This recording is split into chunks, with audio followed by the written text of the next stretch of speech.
नमस्कार. तर आज बघा तुमच्यासाठी मी जवळ्याची झणझणीत अशी चटणीची रेसिपी घेऊन आलेली आहे. तर त्याच्यासाठी बघा मी 3 मोठे कांदे घेतलेले आहेत, 10 ते 15 लसणाच्या पाकळ्या आणि 1 टोमॅटो घेतलेला आहे. आणि हा आपला जवळा, सुका जवळा आहे हा. कुठे कुठे याला झिंगे पण बोलतात, इकडे जवळा बोलतात. तर चला मग सुरुवातीला आपल्याला हा जवळा आहे तो थोडासा भाजून घ्यायचा आहे. थोडासा हलका असा त्याचा रंग चेंज होईपर्यंत आपल्याला याला भाजून घ्यायचं आहे. कारण की मग कसं आहे, त्याला काय धूळ माती काय लागलेलं असेल तर ते सगळं निघून जातं असं ही प्रोसेस केल्याने. आणि भाजून झाल्यानंतर आपण त्याला 1 ते 2 मिनिटं पाण्यामध्ये ठेवायचं आहे. म्हणजे मग सगळी घाण ही पाण्यामध्ये त्याची निघून जाते, धुतली जातात व्यवस्थित. तर बघा याप्रमाणे असे भाजून घ्यायचे. आणि कांदे टोमॅटो वगैरे पण चिरून घेते साईडला.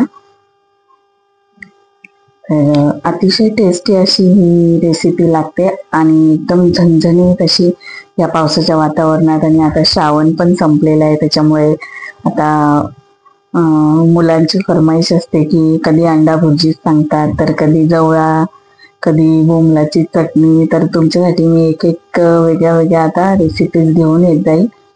आणि तुम्हाला खरंच माझ्या रेसिपी आवडत असतील तर लाईक करत जा आणि सबस्क्राईब पण करत जा.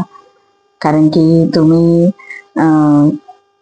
सबस्क्राईब केलं नाही किंवा लाईक केलं नाही तर माझ्या रेसिपी तुमच्यापर्यंत येणार नाही आणि अशा नवीन नवीन रेसिपी तुम्हाला बघायला भेटणार नाही. प्रत्येकाची बनवायची पद्धत ही वेगळी वेगळी असते, चवीमध्ये पण फरक पडतो, मसाल्यांचाही फरक पडतो.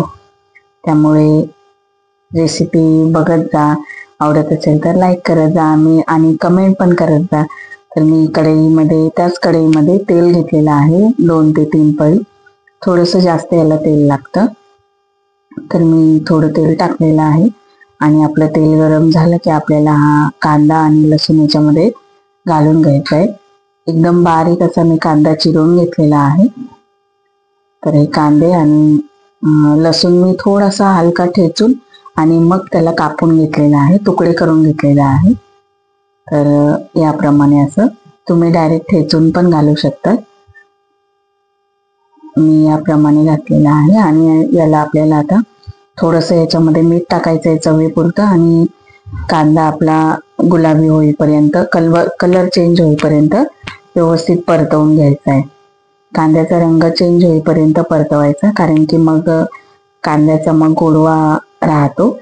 तर कांदा व्यवस्थित परतला की मग त्याचा जो गोडपणा असतो कांद्याचा तो जरा कमी होऊन जातो आणि भाजी किंवा चटणी ही झणझणीत लागते मग खाताना.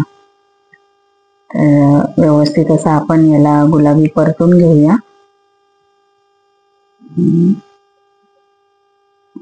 आज खरं तर मला आज बोंबिलचाच आज ठेचा तुम्हाला रेसिपी दाखवायची होती, पण मुलांची फरमाईश होती की त्यांना जवळ्याची चटणी खायची, त्याच्यामुळे म्हटलं चला आज जवळ्याची चटणी बनवूया. तर बघा हा आपला जवळा जो मी पाण्यामध्ये भाजून आपण पाण्यात टाकला होता 2 मिनिटं, तर तो आता मी व्यवस्थित असा थोडासा हलका हाताने धुवून आणि पिळून चाळणीमध्ये काढून घेतलेला आहे.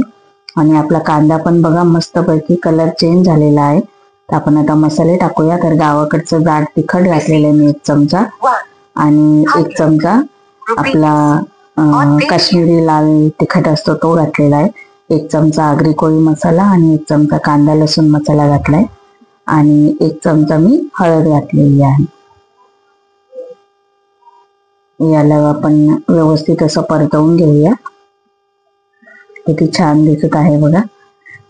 अतिशय टेस्टी अशी ही डिश लागते. आणि अशा पावसाच्या सीझन मध्ये तर आता हे असं खायची इच्छा तर होते.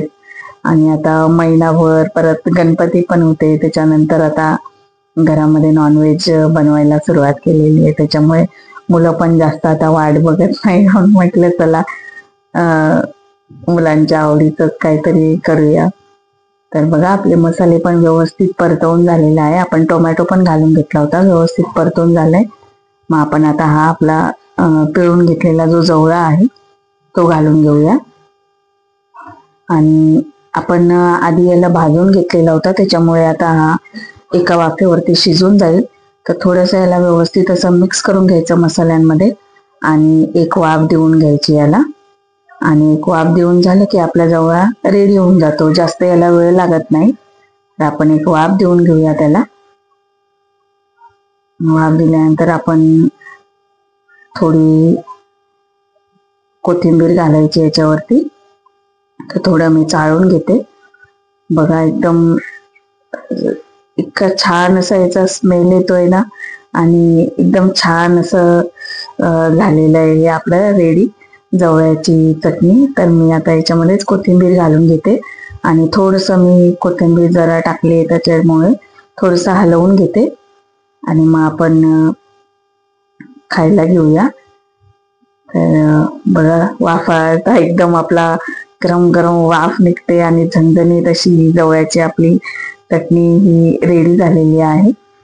थोडंसं कोथिंबीर मी गार्निश करते आणि या तुम्ही पण आता जेवायला. रात्रीच्या जेवणामध्ये मी केलेली होती जवळची चटणी. तर तुम्ही नक्की ट्राय करून बघा आणि आवडली असेल तुम्हाला ही झणझणीत जवळची चटणी तर लाईक करा, शेअर करा आणि सबस्क्राईब करायला विसरू नका, म्हणजे माझ्या अशाच रेसिपीज तुम्हाला रोज बघायला भेटतील. धन्यवाद. श्री स्वामी समर्थ.